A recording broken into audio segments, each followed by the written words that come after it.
দিনটা ছিল 23শে জানুয়ারি। আমার একটা মেহেন্দির কাজ ছিল, সেই জন্যই ওটার উদ্দেশ্যেই আমি বেরিয়ে পড়েছিলাম। আমার ক্লায়েন্টের লোকেশন বেশি দূরে ছিল না, ক্লায়েন্ট ছিল আমার কলেজেরই একটা বান্ধবী।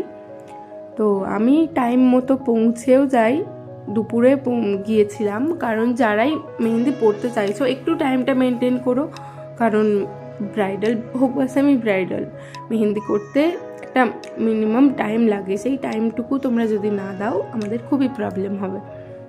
তো আমি ভেন্যুতে পৌঁছেও গিয়েছিলাম, গিয়ে একটু ক্লায়েন্টের জন্য আমার ওয়েট করতে হচ্ছিল, কারণ বিয়ে বাড়ি যেহেতু ওরও একটু টাইম লাগছিল। ও অনেকটা লেট করে বসেছিল, প্রায় 1 ঘন্টা পর। তারপরে আমি আমার কাজ দেখো আমি আসতেই প্রায় শুরু করে দিয়েছি। আর তোমরা মেহেন্দিটা কমপ্লিট হয়ে গেলে অবশ্যই জানাবে যে মেহেন্দিটা কেমন হয়েছে। ভুল ত্রুটি তো থাকতেই পারে, কারণ এটা ছিল আমার প্রেম দুলহান মেহেন্দির ওয়ার্ক। তোমরা দেখে জানিও যে মেহেন্দিটা কেমন হয়েছে। আমাকে যখন ক্লায়েন্ট বলে না নিজে থেকে কিছু করতে, তখন একটু চাপে পড়ে যাই, ভয় লাগে, একটু তো ভয় লাগেই যে ক্লায়েন্টের পছন্দ হবে কি না। দেখো ফুল কমপ্লিট লুকটা তোমরা জানিও কেমন হয়েছে।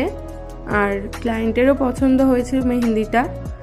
দেন ওখান থেকে অনেকটা লেট হয়ে গেছিলো। সবাইকে বলবো যারা মেহেন্দি বুকিং করবে একটু টাইমটা মেনটেন করো, কারণ ওদিন আমার রাতেও একটা কাজ ছিল।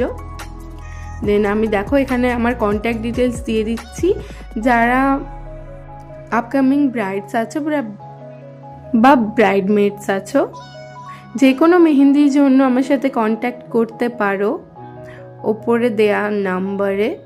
দেন ওখান থেকে আমি বাড়ি চলে এসেছিলাম। আর আসার সময় নিজের উপার্জনের টাকা দিয়ে আমার গোপলুর জন্য একটু মিষ্টি কিনে আমাদের মেলা মাঠের মন্দির থেকে প্রণাম করে, আর আমার তো ওখানে হচ্ছে মেলা, তো ওটা দেখতে দেখতেই বাপির বাইকে করে চলে এসেছিলাম বাড়ি।